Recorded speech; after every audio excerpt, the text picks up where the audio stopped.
Hey everybody, welcome back to a video game episode. Here, going to continue the series on the MiSTer FPGA DE10 Nano project. It's Sunday afternoon, you know what time it is. It's time for more Nintendo 64 core footage, because Robert FPGAZumSpass has updated the core again, and of course that came with new playable games, new improvements, and an overall bigger set of features. Before we get too far involved though, do me a huge favor, go down below, hit like and subscribe, and ring that notification bell, definitely helps us out. And if you feel so inclined to want to support the channel, you got a Patreon link down below as well. But right off the top, Mortal Kombat Trilogy has seen some big improvements in this core, and this is definitely a game that you guys asked me about pretty much every single time I asked for testing requests. Last time we took a look at this game, it definitely had some sprite corruption, but right now it is playing exactly as you would expect Mortal Kombat Trilogy to play on the Nintendo 64, which is to say a bit hard to control because of the D-pad, but otherwise a really good experience. Now if we go back to the previous core, you're going to see that there's definite sprite and background corruption. Sometimes the character sprites will just phase out of existence, or at least half of them. It was still 100% playable, but it did not look correct. Back to the current core, you're going to see again, if I was to pause this frame, you would see nothing out of place. Everything would look exactly as you would expect it to, where if we move back over to an older core, the last time we talked about this, you're going to see weird sprite artifacting going on. There's those blocks on the ground that definitely shouldn't be there, and Striker's sprite 100% went missing at the ankles, a little bit like Cotton Hill. But honestly, this is just such a big improvement over the previous core, and I know a lot of you love Mortal Kombat Trilogy. I've never been the biggest fan of the series, honestly. I'm not saying it's not good, it's just more of a thing that I am an SNK fan and a Capcom fan second, but this is still an awesome game to play. Even if the CPU 100% is going to hand you your own butt, it does like to kill you after round 3. But if you were wondering whether or not Mortal Kombat Trilogy has improved, it 100% has. I didn't see anything in this footage whatsoever that would lead me to believe it's doing anything other than presenting as it would on real hardware. If you see anything in the background and the foreground whatsoever that is out of place, do let me know. I count on your 5,000 sets of eyes, pretty much that's the average view per video, to help me out because I've only got the 2. But if you want to play Mortal Kombat Trilogy on the Nintendo 64 core today, you can 100% do it. You're going to have a fun time, you're going to have no issues, and you can turn your opponents into babies, which is one of the weirder things I think the developers of Mortal Kombat ever added into the game, but it's definitely a fun time. Now moving on to games that have both improved on the core and have also seen new ROM versions is Portal 64. The person that is making this, I swear, is just a genius when it comes to being able to downconvert such a complex concept to the Nintendo 64 architecture. Seeing portals actually be within a Nintendo 64 environment is just wild. This on paper doesn't seem like something that should ever work, but in execution it is a very convincing downgrade of the Portal formula. And of course, just like always, we can see if we can put the radio into the toilet. Big thanks to Andy D for helping with some of the captures this week. He's the one trying to get it into the toilet, and it looks like he was not able to succeed, but honestly it's not an easy task whatsoever. But outside of radios and toilets, seeing Portal run on the Nintendo 64 in and of itself, whether it's real hardware or the MiSTer FPGA core, is just such a wild thing to behold. Last time we looked at this, the performance was a little bit hitchier. Now it is buttery smooth for as much of a frame rate as you're going to get out of the Nintendo 64.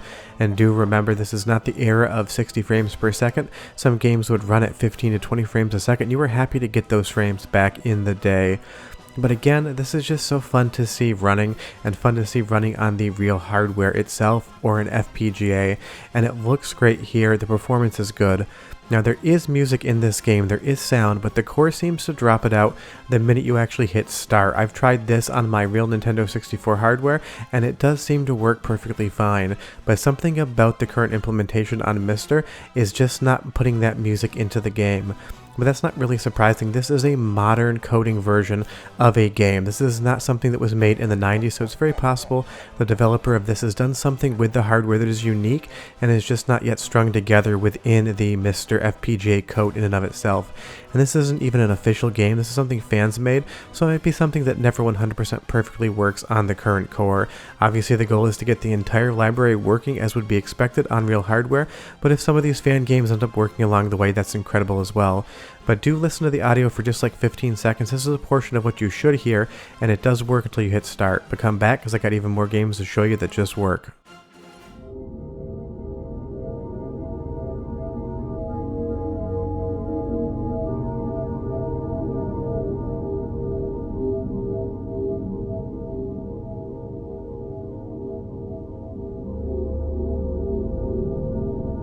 So you get that audio within the menu, but the minute you hit start, it stops giving you any audio the entire time you're playing through the game. And right now you should be getting some of those pressure plate sound effects when you put the companion cube on top. Just isn't currently working, but hopefully in a new core revision this does come alive, because seeing Portal run on the Nintendo 64 is such a wild time. It's trippy just to think this is possible. Now there have been some updates to Killer Instinct, but don't get too excited, you're not going to be playing Killer Instinct quite yet. This first capture is from a previous capture where I showed you the overall menu structure, went through the character select screen, and you see this garbage on screen. Some of the sprites have corruption, and we have all of those brown lines going across the actual image on the horizontal axis. And when you get in a game, it just has two saber wolves and it freezes. Now on the current core, you're going to see the exact same thing, the exact same splash screen here for Rareware, but when we actually get into the character selection screen, you're going to see something completely different. All of the garbage in the character sprites, all of those lines across the screen are 100% gone. As far as this looks, this is much better. Unfortunately, when you actually get into the game, you're going to see the exact same thing. It's going to freeze the minute you'd be able to take control of your character, but it is an improvement. Now one of the biggest improvements to the current core is Doom64. This attract screen always worked, but what's really interesting about this is look at those red boxes. It might be hard to spot, but you're going to see lines going through them. Each red box is showing you the polygonal mesh of how the world behind the sprites is made up. It's actually really interesting to see in real time. There's a good look right there that you can actually see how the sausage is made as far as the polygons creating structures is concerned. So while this red box is definitely not how the game should be running, and hopefully we do get it fixed in the future, it's a very interesting technical look at how Doom64 is rendering the polygons in the background. You can see a mesh that you're never supposed to see. And I've always loved this flyout here showing the Doom logo in the air. It's a really fun intro to a very unique version of Doom. Now the good thing is when we get to the game, it used to be the first time you shot an enemy, the game would 100% freeze. Luckily now that is not the case whatsoever. We'll come around the corner, we'll shoot this Space Marine, and he's going to be perfectly fine. Well, honestly, he's going to die, but the game is going to be perfectly fine. That is the big takeaway from the current core as far as new working games are concerned. You can now play Doom 64. It has not been like that very long. I'm not sure if you complete it. It could very likely freeze in the second, third, fourth level to my knowledge, but you can play around with it. You can see everything, and outside of the red boxes around the character sprites, everything else looks relatively good. The lighting, it's dark because it's Doom. I know you can increase the brightness in the options menu, but otherwise, outside of the red box, if there was anything wrong with this image, I really wouldn't be able to tell whatsoever, and that is always a good thing. We are seeing improvements, we're getting new games that work that didn't used to work, but go ahead and listen to the music in Doom. It's more ephemeral than you would think, but it's great, and I'll be right back.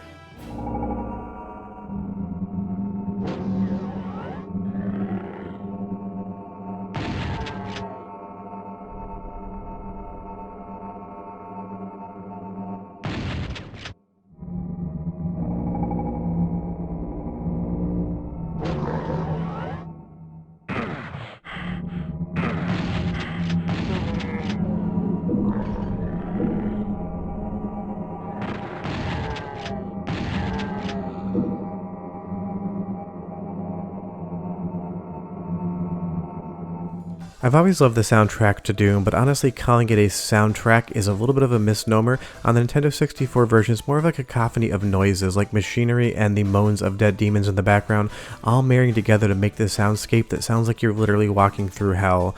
But honestly, maybe that's a little bit too high concept here. Let's just chainsaw some pinkies and get to the next game, because I don't want to get too artistic on you guys. We'll just chainsaw the pinkies and we'll move on to some racing, because Ridge Racer 64 has definitely seen some improvements. There is all of the textures on the road now.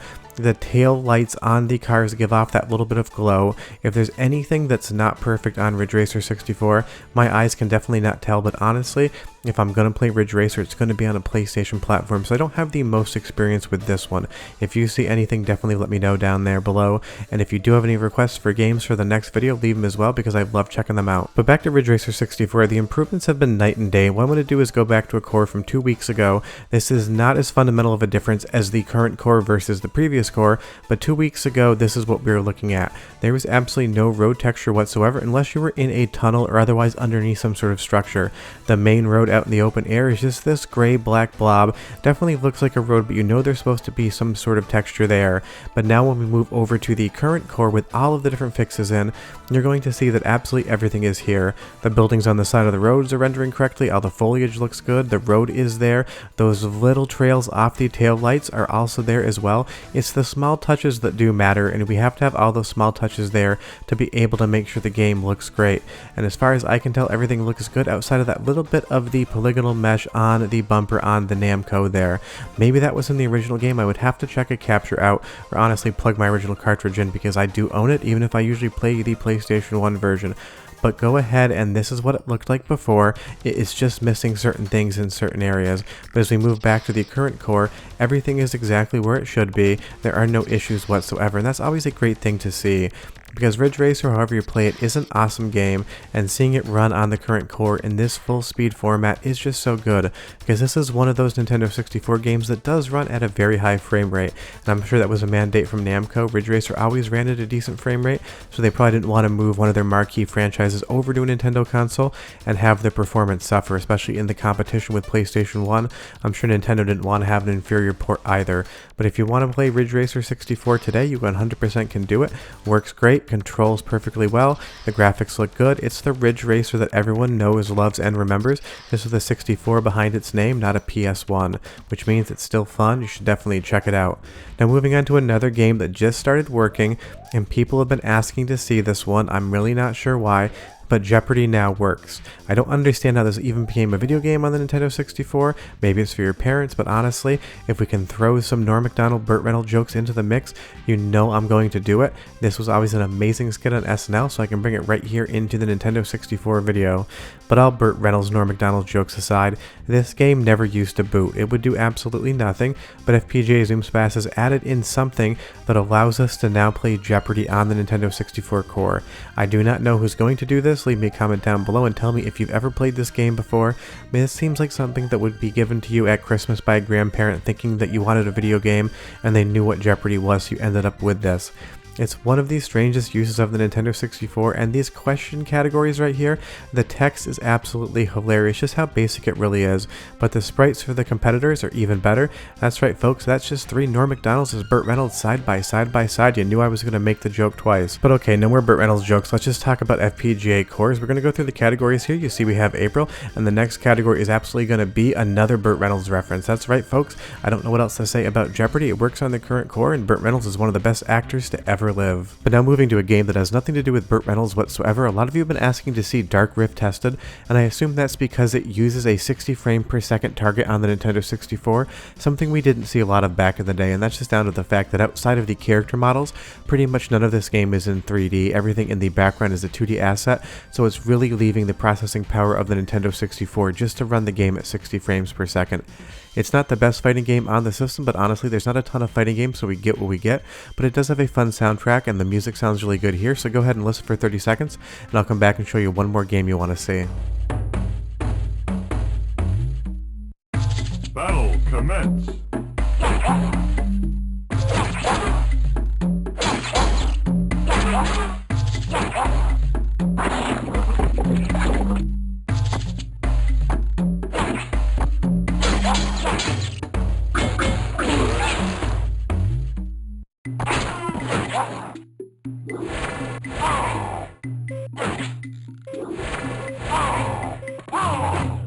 Everything sounds good to my ear, but it's been forever and a half since I actually tried to play this game, so if you hear anything out of place, let me know down below, because I depend on you guys to hear things as well. But honestly, the fluidity for work in progress core is perfect, because so few games targeted 60 frames per second back in the day. But I will say the win animations here, this is just absolutely creepy. I think it's trying to be a little bit sexy, and it's just not doing it whatsoever. The developers clearly were going for a vibe, but it did not work there with Demonica. But what does work is the 60 frames per second. This game's definitely not going to win any awards for best fighting game on the Nintendo 64. The mechanics themselves are definitely just decent. All of the character design seemed a little bit phoned in, but otherwise it runs amazingly on the current core, and I'm sure that's why you guys asked me about it. But if you're a super big Dark Rift fan, tell me down below and tell me what I need to do to enjoy this game a bit more. Now on just a tease, we're going to be doing a different video. You wanted to see more Quest 64. It is now running in widescreen on the current core. I know a lot of you guys want to see the adventures of Brian, so I'm going to be doing a video shortly talking about some of the best widescreen experiences to have on MiSTer FPGA for Nintendo 64. But that's the current slate of tests that we have for you right now. There are a few other games that have seen improvements, and I'm going to put those into the next video because a 15-minute video on a Sunday afternoon is definitely about all that people seem to want to watch and want to make this a 20-minute jam. But if you want other games tested, leave me a comment down below. Happy to test each and every one of them if I haven't done it recently. But Nintendo 64 on MiSTer has so much fun to offer. The core keeps evolving, and I can't wait to see what comes next. Short of that, hope you're having a good weekend, and I will see you guys next time for some widescreen Nintendo 64. Bye bye!